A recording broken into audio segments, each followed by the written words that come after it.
ਲੋਕ ਭਲਾਈ ਦੇ ਕੰਮਾਂ ਲਈ ਲੱਗੇ ਅਤੇ ਕਰੋਨਾ ਮਹਾਮਾਰੀ ਦੇ ਸਮੇਂ 'ਚ ਲੋਕਾਂ ਲਈ ਫਰਿਸ਼ਤਾ ਬਣ ਕੇ ਉੱਭਰੇ ਬਾਲੀਵੁੱਡ ਅਦਾਕਾਰ ਸੋਨੂ ਸੂਦ ਨੂੰ ਮੁੰਬਈ ਹਾਈ ਕੋਰਟ ਨੇ ਮਹਾਰਾਸ਼ਟਰ ਸਰਕਾਰ ਨੂੰ ਹੁਕਮ ਦਿੱਤਾ ਹੈ ਕਿ ਉਹ ਅਦਾਕਾਰ ਸੋਨੂ ਸੂਦ ਤੇ ਵਿਧਾਇਕ ਸਹਿਜਾਨ ਸਦੀਕੀ ਦੀ ਸਖਤ ਜਾਂਚ ਕਰਕੇ ਪਤਾ ਲਗਾਉਣ ਕਿ ਕਰੋਨਾ ਦੀ ਦਵਾਈ ਇਹਨਾਂ ਕੋਲ ਕਿਸ ਤਰ੍ਹਾਂ ਪਹੁੰਚੀ ਹੈ। ਲਗਾਤਾਰ ਲੋਕਾਂ ਲਈ ਮਸੀਹਾ ਬਣ ਕੇ ਉੱਭਰੇ ਸੋਨੂ ਸੂਦ ਨੇ ਸੋਸ਼ਲ ਮੀਡੀਆ ਦੇ ਮਾਧਿਅਮ ਰਾਹੀਂ ਲੋਕਾਂ ਨੂੰ ਕਰੋਨਾ ਦੀਆਂ ਦਵਾਈਆਂ ਉਪਲਬਧ ਕਰਾ ਕੇ ਉਹਨਾਂ ਦੀ ਮਦਦ ਕੀਤੀ ਹੈ। ਇਹਨਾਂ ਸਭ ਦੇ ਚੱਲਦਿਆਂ ਸੋਨੂ ਸੂਦ ਵਿਵਾਦਾਂ ਵਿੱਚ ਘਿਰਦੇ ਨਜ਼ਰ ਆ ਰਹੇ ਨੇ।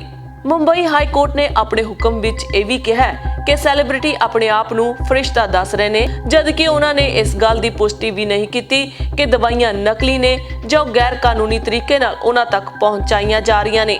ਮੁੰਬਈ ਹਾਈ ਕੋਰਟ ਨੇ ਬੁੱਧਵਾਰ ਨੂੰ ਮਹਾਰਾਸ਼ਟਰ ਸਰਕਾਰ ਨੂੰ ਸਥਾਨਕ ਕਾਂਗਰਸ ਵਿਧਾਇਕ ਸਹਿਜਾਨ ਸਦੀਕੀ ਤੇ ਅਦਾਕਾਰ ਸੋਨੂ ਸੂਦ ਦੀ ਜਾਂਚ ਕਰਨ ਲਈ ਕਿਹਾ ਹੈ।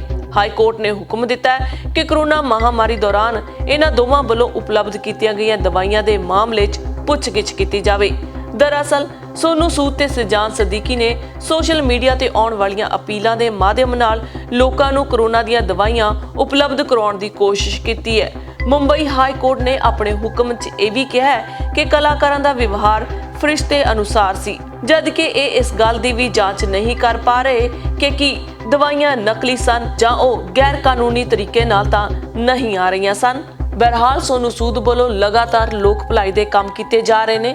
ਬਹਰਹਾਲ ਬਾਲੀਵੁੱਡ ਅਦਾਕਾਰ ਸੋਨੂ ਸੂਦ ਲੋਕ ਭਲਾਈ ਦੇ ਕੰਮਾਂ ਵਿੱਚ ਕਾਫੀ ਸਮੇਂ ਤੋਂ ਮਸ਼ਰੂਫ ਨੇ, ਚਾਹੇ ਲੋਕਡਾਊਨ ਦੀ ਸਥਿਤੀ ਵਿੱਚ ਲੋਕਾਂ ਨੂੰ ਉਹਨਾਂ ਦੇ ਘਰਾਂ ਤੱਕ ਪਹੁੰਚਾਉਣਾ ਹੋਵੇ ਜਾਂ ਫਿਰ ਲੋਕਾਂ ਨੂੰ ਆਕਸੀਜਨ ਦੇ ਸਿਲੰਡਰ ਪ੍ਰੋਵਾਈਡ ਕਰਵਾਉਣਾ, ਤੇ ਉਸ ਤੋਂ ਬਾਅਦ ਹੁਣ ਲੋਕਾਂ ਦੀ ਅਪੀਲ ਤੇ ਸੋਨੂ ਸੂਦ ਕਰੋਨਾ ਵੈਕਸੀਨ ਮੁਹੱਈਆ ਕਰਵਾ ਰਹੇ ਨੇ।